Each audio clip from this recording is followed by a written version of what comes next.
নমস্কার বন্ধুরা, শ্রীর হেসেলে আপনাদের সবাইকে স্বাগত জানিয়ে শুরু করছি আজকের রান্না তিল চিচিঙ্গা।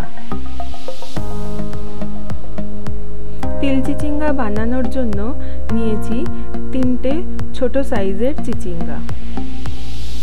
চিচিঙ্গার খোসাটাকে একটি ছুরির সাহায্যে আমি চেঁচে বাদ দিয়ে দিয়েছি।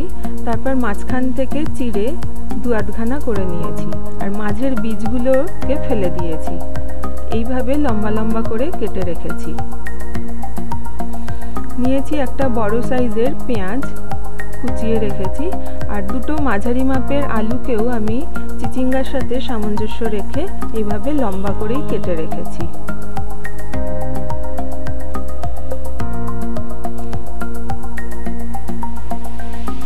প্রথমে যেটা করব, চিচিঙ্গার টুকরোগুলোকে একটু নুন চিনি মাখিয়ে মিনিট 20 মতন রেখে দেব। ভালো করে নুন চিনিটা মাখিয়ে নিচ্ছি।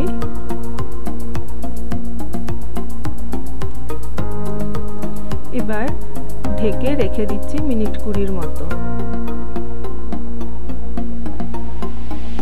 ততক্ষণে আমি তিলটা বেটে নিচ্ছি। নিয়ে নিলাম 2 চামচ তিল। তিলের পরিমাণটা সবজির পরিমাণের উপর নির্ভর করে আপনারা নেবেন। আমি এখানে শিলে বেটে নিচ্ছি, আপনারা চাইলে মিক্সিং জারেও বেটে নিতে পারেন। মিহি করে তিলটা বাটা হয়ে গেছে।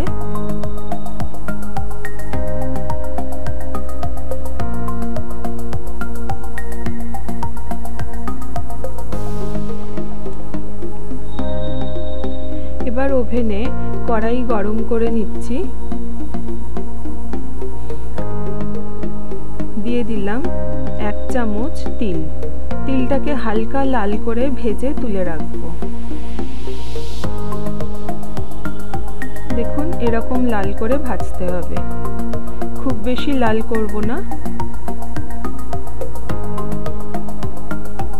এবার কড়াইতে দিয়ে দিচ্ছি পরিমাণ মতন তেল।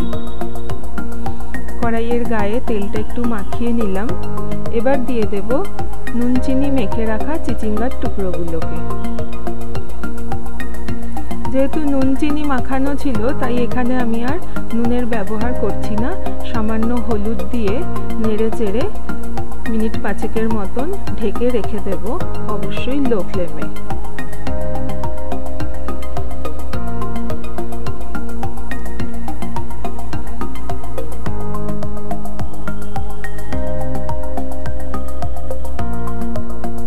মিনিট পরে আমি ঢাকনা সরিয়ে নিলাম। ভালো করে নেড়ে চেড়ে আরো কিছুক্ষণ ভেজে নেব। ভাজা হয়ে গেছে। এবার চিচিঙ্গার টুকরোগুলোকে আমি তুলে রাখছি। এবার একই কড়াইতে দিয়ে দেব আরো কিছুটা পরিমাণ তেল।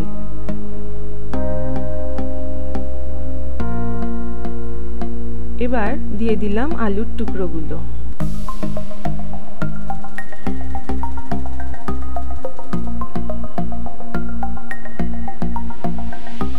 অল্প নুন আর হলুদ দিয়ে ভালো করে নাড়াচাড়া করে মিনিট 3 মতন আলুগুলোকে ঢেকে রান্না করব।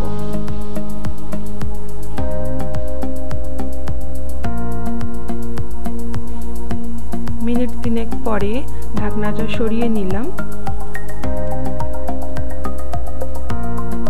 নাড়াচাড়া করে আরো কিছুক্ষণ আলুগুলোকে ভেজে নেব, একটু লাল করেই ভেজে নেব।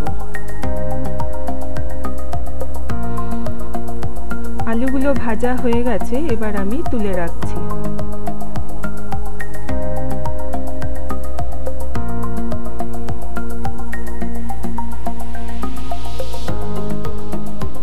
কড়াইতে দিয়ে দিচ্ছি আরো কিছুটা পরিমাণ তেল। ফোড়ন হিসেবে দিলাম কালো জিরে। এবার পেঁয়াজ কুচি দিয়ে দেব। সামান্য নুন দিয়ে পেঁয়াজকে ভালো করে লাল করে ভেজে নেব।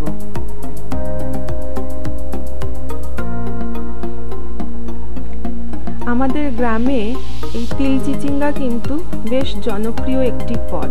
আর এই গ্রীষ্মকালে প্রায় প্রত্যেকের বাড়িতেই প্রায় দিনই তিল চিচিঙ্গা হয়ে থাকে এবং সবাই খেতেও খুব ভালোবাসে এই তিল চিচিঙ্গা। পেঁয়াজটা আমি লাল করে ভেজে নিয়েছি। এবার দিয়ে দেব তিল বাটা।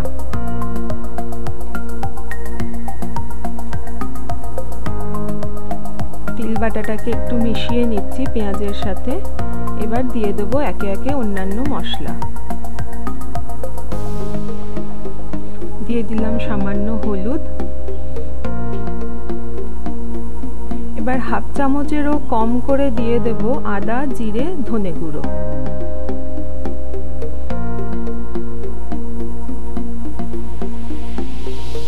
হাফ চা চামচ দেব কাশ্মীরি লঙ্কার গুঁড়ো আর হাফ চা চামচ দেব কাঁচা লঙ্কা বাটা। ঝালটা আপনারা যে যেমন খেতে পছন্দ করেন সেই অনুযায়ী দেবেন। সামান্য জল দিয়ে মশলাটাকে ভালো করে কষিয়ে নিতে হবে যতক্ষণ পর্যন্ত না মশলা থেকে তেল বেরোয়। আমি এই রান্নাটা শিখেছি আমার মায়ের কাছ থেকে। আমার মা অসম্ভব ভালো এই তিল চিচিঙ্গা রান্না করে। মশলার মধ্যে দিয়ে দিলাম হাফ চা চামচের মতন চিনি। ভালো করে কষানো হয়ে গেছে। দেখুন মশলা থেকে তেল বেরিয়েছে, যাকে বলে তিল থেকে তেল বেরোনো।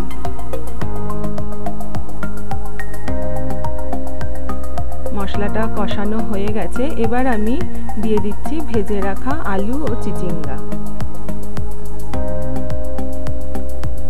আলু চিচিঙ্গাকেও মশলার সাথে আরও কিছুক্ষণ কষিয়ে নেব।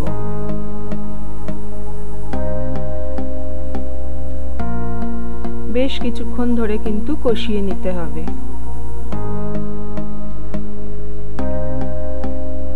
কষানো হয়ে গেলে দিয়ে দেব জল।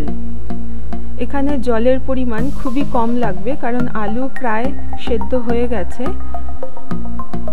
তাই জলের পরিমাণটা খুবই কম দিলাম।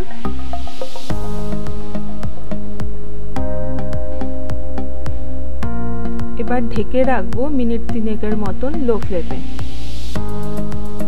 ঢাকনা সরিয়ে নিলাম। রান্নাটা কিন্তু হয়ে গেছে।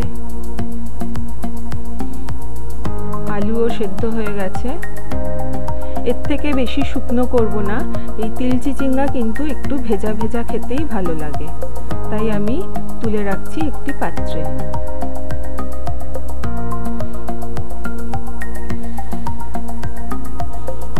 ঘরে থাকা খুব সামান্য উপকরণ দিয়েই তৈরি হয়ে গেল আজকে দুর্দান্ত স্বাদের তিল চিচিঙ্গা।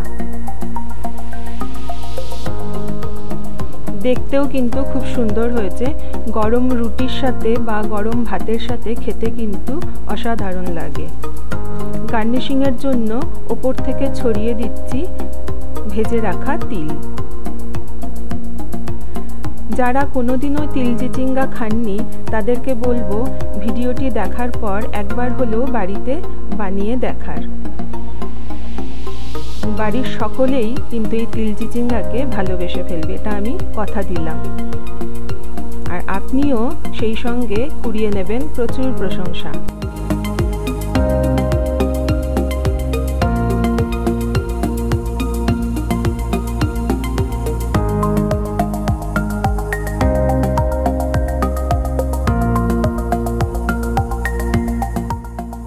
ভিডিওটি সম্পূর্ণ দেখার জন্য ধন্যবাদ। ভিডিওটি ভালো লেগে থাকলে লাইক, শেয়ার ও সাবস্ক্রাইব করার অনুরোধ রইল। ভালো থাকবেন, সুস্থ থাকবেন। ধন্যবাদ।